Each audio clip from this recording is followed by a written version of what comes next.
Yesterday I went to go see Superman, the Christopher Reeve Story. This was one of my most anticipated movies of the fall.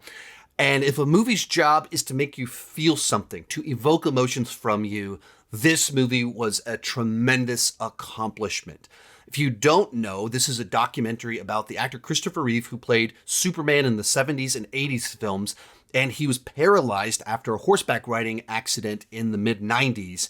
And essentially, it's kind of telling his story, starting off with the accident and then kind of flashing back to his rise as Superman and how he grew and changed as a person. And it's just an emotionally devastating film as you realize what this did to him as well as his family, and then how he tried to use it for good, to make a difference.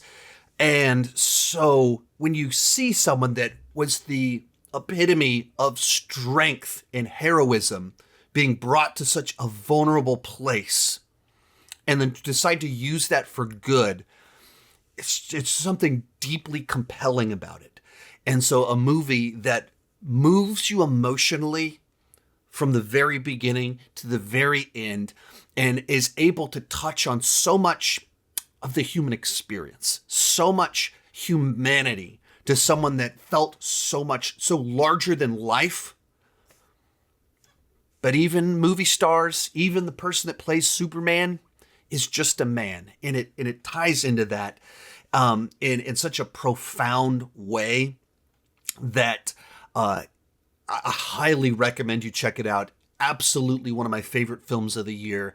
And the movie that evoked the biggest emotions from me this year, and I can't fathom what movie could bring out bigger emotions than this film was able to. It is just such a powerful story.